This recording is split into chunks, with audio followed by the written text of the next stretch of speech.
사랑하는 성도님들, 오늘 이 시간 여러분과 함께 귀한 은혜를 나누게 되어 참으로 감사합니다.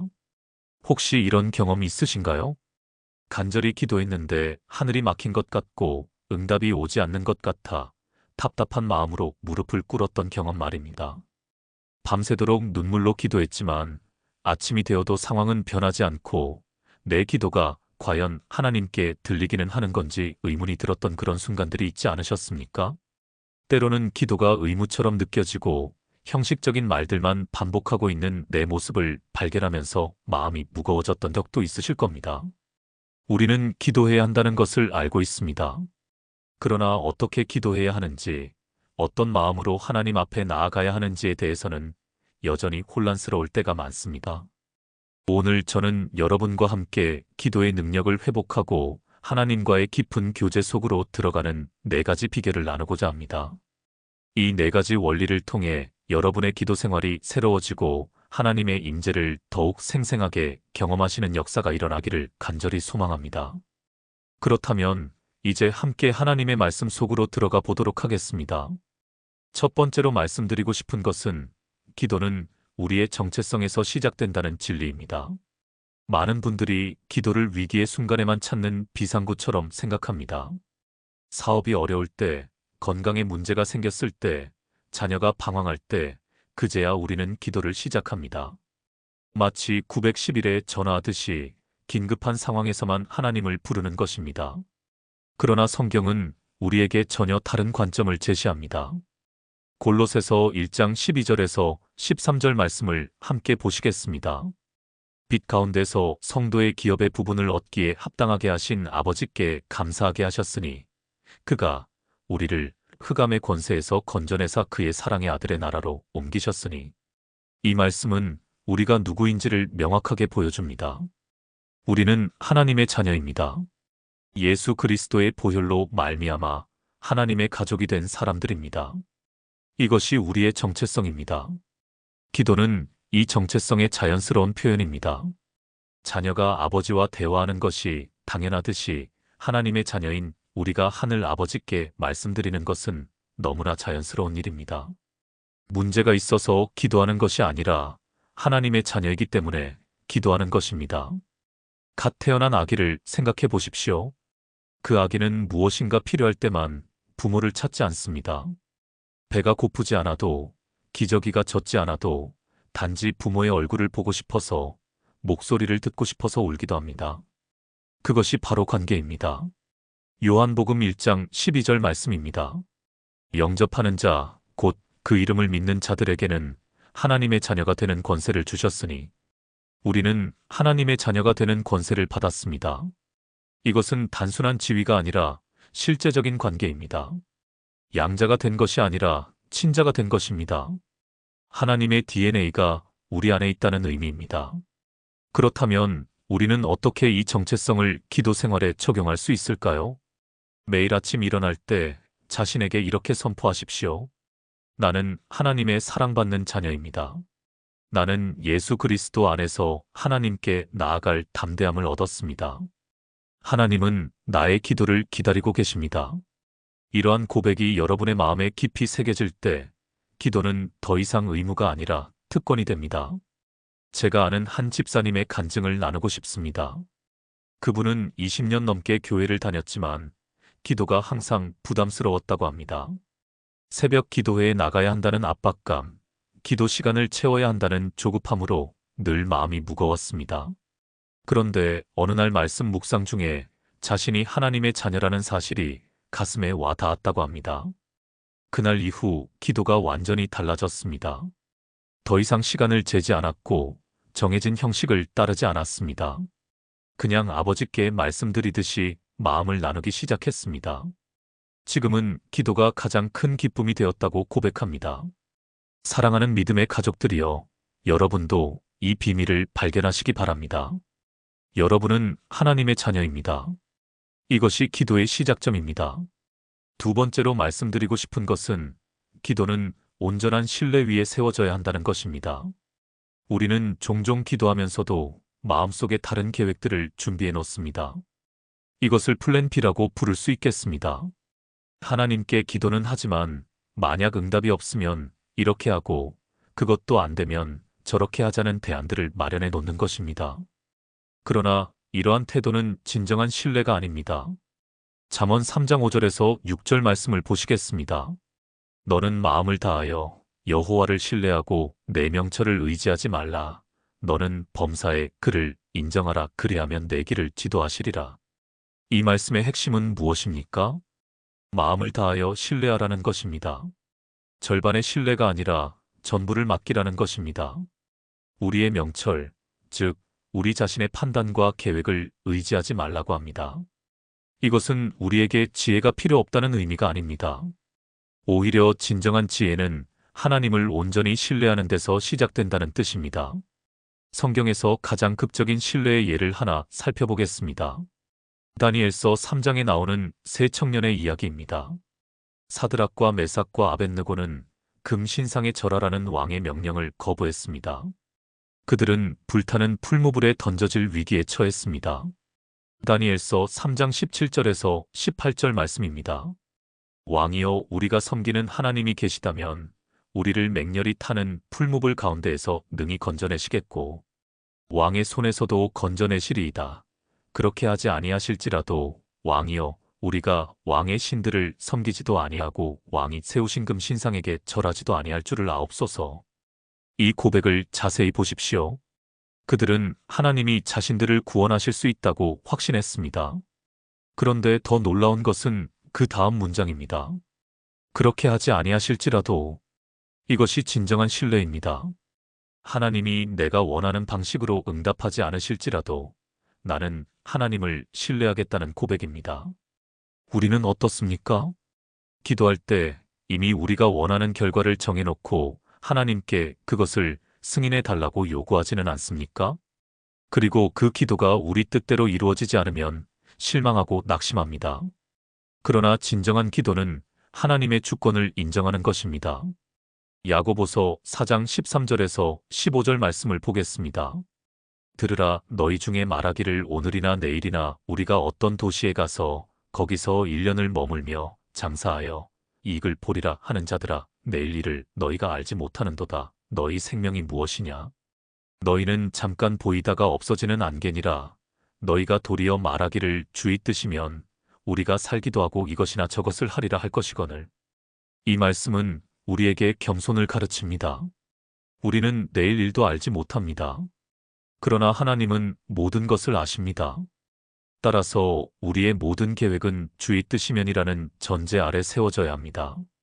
실제로 이것을 어떻게 적용할 수 있을까요? 기도할 때 이렇게 시작해 보십시오.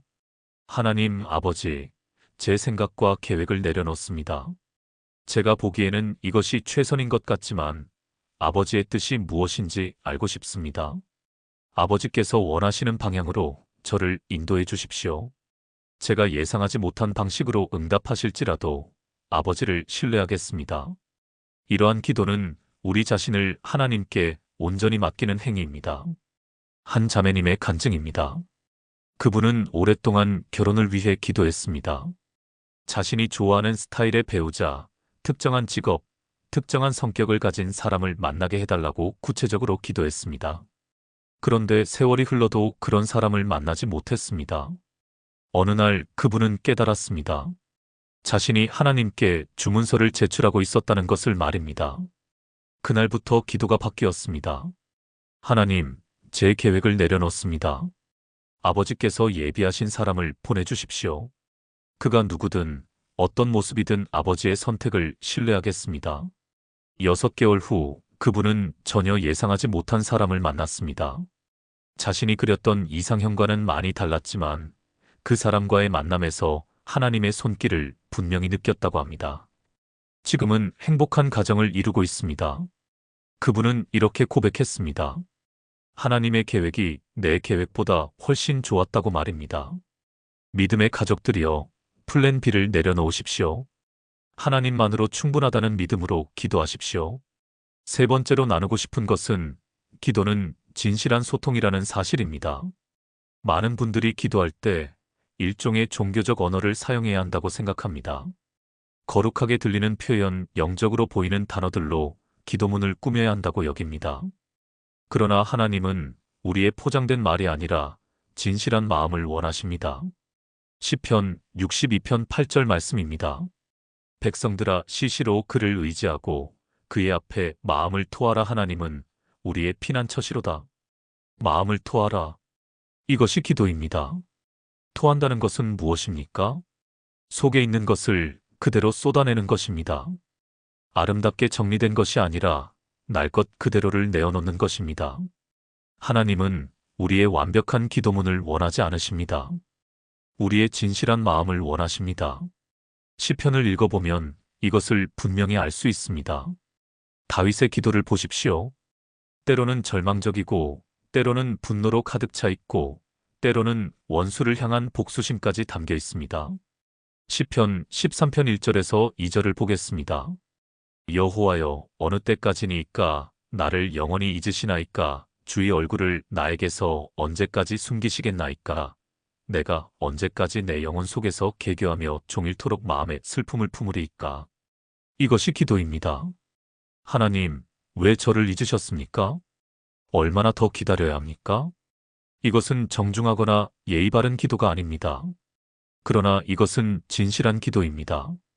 다윗은 자신의 좌절감, 외로움, 고통을 숨기지 않고 하나님께 토로했습니다. 그리고 하나님은 이러한 기도를 받으셨습니다. 왜냐하면 그것이 진실했기 때문입니다. 우리는 종종 하나님 앞에서도 가면을 씁니다. 모든 것이 괜찮은 척, 믿음이 강한 척, 영적으로 성숙한 척 합니다. 그러나 하나님은 우리 마음의 깊은 곳까지 보십니다. 히브리서 4장 13절 말씀입니다. 지으신 것이 하나도 그 앞에 나타나지 않음이 없고 우리의 결산을 받으실 이의 눈앞에 만물이 벌거벗은 것 같이 드러나느니라. 하나님 앞에 숨길 수 있는 것은 아무것도 없습니다. 그렇다면 왜 우리는 진실을 숨기려고 합니까? 차라리 있는 그대로를 내어놓는 것이 낫지 않겠습니까? 로마서 8장 26절 말씀을 보겠습니다. 이와 같이 성령도 우리의 연약함을 도우시나니 우리는 마땅히 기도할 바를 알지 못하나 오직 성령이 말할 수 없는 탄식으로 우리를 위하여 친히 간구하시느니라. 우리가 무엇을 어떻게 기도해야 할지 모를 때조차 성령님이 도우십니다. 우리의 불완전한 기도를 하나님은 이해하십니다. 그러므로 우리는 담대하게 우리의 진실한 마음을 하나님께 말씀드릴 수 있습니다. 제가 목회하면서 만난 한 청년의 이야기입니다. 그 청년은 신앙생활을 하면서도 늘 죄책감에 시달렸습니다. 반복되는 유혹에 넘어지고 다시 회개하고 또 넘어지는 악순환이 계속되었습니다. 기도할 때마다 형식적인 회개만 반복했습니다. 어느 날 저는 그 청년에게 물었습니다. 하나님께 진짜 마음을 이야기해 본 적이 있느냐고 말입니다. 그는 고개를 저었습니다. 그래서 저는 권면했습니다. 하나님께 솔직하게 말씀드리라고 했습니다. 그날 밤 그 청년은 하나님 앞에 무릎 꿇고 울면서 기도했습니다. 하나님, 저는 변하고 싶지만 변할 수 없습니다. 제 힘으로는 도저히 이 유혹을 이길 수 없습니다. 저는 실패자입니다. 그러나 아버지, 저를 포기하지 마십시오. 이렇게 진실하게 기도한 후 그의 삶의 변화가 시작되었습니다. 더 이상 혼자 힘으로 싸우려 하지 않았습니다. 유혹이 올 때마다 즉시 하나님께 도움을 구했습니다. 넘어질 때도 빨리 일어나 다시 하나님께 나아갔습니다. 지금은 그 악순환에서 벗어나 승리하는 삶을 살고 있습니다. 사랑하는 성도님들이여, 하나님 앞에서 진실하십시오. 여러분의 약함을, 두려움을, 의심까지도 하나님께 말씀드리십시오. 그분은 모든 것을 이해하시고 받아주실 것입니다. 네 번째로 마지막으로 나누고 싶은 것은 기도는 인내를 요구한다는 진리입니다. 우리는 즉각적인 결과를 원하는 시대에 살고 있습니다. 빠른 배송, 즉석 식품, 신속한 서비스에 익숙해져 있습니다. 이러한 문화는 우리의 기도 생활에도 영향을 미칩니다. 우리는 빠른 응답을 기대합니다. 그러나 하나님은 종종 우리를 기다리게 하십니다. 누가복음 18장 1절 말씀입니다. 예수께서 그들에게 항상 기도하고 낙심하지 말아야 할 것을 비유로 말씀하여 항상 기도하라. 낙심하지 말라. 이 두 가지 명령은 함께 갑니다. 왜냐하면 기도는 종종 오랜 시간을 요구하기 때문입니다. 이어지는 비유에서 예수님은 불의한 재판관과 과부의 이야기를 들려주십니다. 그 과부는 포기하지 않고 계속해서 재판관을 찾아갔습니다. 결국 재판관은 그녀의 끈질긴 요청을 들어주었습니다. 예수님은 이 비유를 통해 무엇을 가르치십니까? 하나님은 불의한 재판관과 다르십니다. 그분은 선하시고 공의로우신 분입니다. 그렇다면 왜 때로 응답을 지연시키십니까? 그것은 우리의 믿음을 성장시키기 위함입니다. 기다림의 시간은 결코 낭비가 아닙니다. 그것은 우리의 신앙을 단련하는 시간입니다. 야고보서 1장 2절에서 4절 말씀을 보겠습니다. 내 형제들아, 너희가 여러 가지 시험을 당하거든 온전히 기쁘게 여기라. 이는 너희 믿음의 시련이 인내를 만들어내는 줄 너희가 알미라. 인내를 온전히 이루라. 이는 너희로 온전하고 구비하여 조금도 부족함이 없게 하려 함이라. 시련과 기다림은 인내를 만들어냅니다. 그리고 인내는 우리를 온전하게 만듭니다. 즉각적인 응답은 즉각적인 기쁨을 줄 수 있지만 기다림을 통한 응답은 깊은 성숙을 가져옵니다. 성경에는 오래 기다린 사람들의 이야기가 많이 있습니다. 아브라함은 약속의 자녀를 25년 동안 기다렸습니다. 요셉은 형제들에게 팔린 후 총리가 되기까지 13년을 기다렸습니다. 다윗은 기름 부음을 받은 후 왕이 되기까지 약 15년을 기다렸습니다. 한나는 해마다 성전에 올라가 아들을 달라고 기도했습니다. 사무엘상 1장 10절에서 11절 말씀입니다. 한나가 마음이 괴로워서 여호와께 기도하고 통곡하며 서원하여 이르되 만군의 여호와여, 만일 주의 여종의 고통을 돌보시고 나를 기억하사 주의 여종을 잊지 아니하시고 아들을 주시면 내가 그의 평생에 그를 여호와께 드리고 삭도를 그의 머리에 대지 아니하겠나이다. 한나의 기도는 간절했습니다. 그러나 즉시 응답받지 못했습니다. 해가 바뀌고 또 바뀌었습니다. 그녀는 계속 기도했습니다. 포기하지 않았습니다. 결국 하나님은 그녀의 기도를 들으시고 사무엘을 주셨습니다. 그리고 그 사무엘은 이스라엘의 위대한 선지자가 되었습니다. 만약 한나가 일찍 포기했다면 어떻게 되었을까요? 그녀는 사무엘을 낳지 못했을 것이고 이스라엘 역사는 달라졌을 것입니다. 기다림에는 목적이 있습니다. 때로 하나님은 우리를 준비시키기 위해 기다리게 하십니다. 우리가 응답을 받을 준비가 되지 않았기 때문입니다. 때로는 주변 상황을 정리하시기 위해 기다리게 하십니다. 때로는 우리의 성품을 빚으시기 위해 기다림을 허락하십니다. 이사야 40장 31절 말씀입니다. 오직 여호와를 앙망하는 자는 새 힘을 얻으리니 독수리가 날개치며 올라감 같을 것이요 다른 박질하여도 곤비하지 아니하겠고 걸어가도 피곤하지 아니하리로다. 여호와를 앙망한다는 것은 기다린다는 의미입니다. 그리고 그 기다림 속에서 새 힘을 얻습니다. 독수리같이 날아오를 힘을 얻습니다. 실제로 이것을 어떻게 적용할 수 있을까요? 먼저 기도 일지를 쓰시기를 권합니다. 언제 무엇을 위해 기도하기 시작했는지 기록하십시오.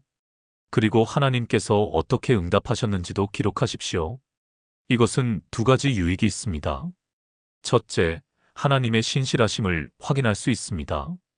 돌아보면 응답받은 기도들이 생각보다 많다는 것을 발견하게 됩니다. 둘째, 아직 응답받지 못한 기도를 위해 계속 기도할 수 있습니다. 잊어버리지 않고 꾸준히 구할 수 있습니다. 한 집사님의 간증을 나누겠습니다. 그분은 불신자인 남편을 위해 15년간 기도했습니다.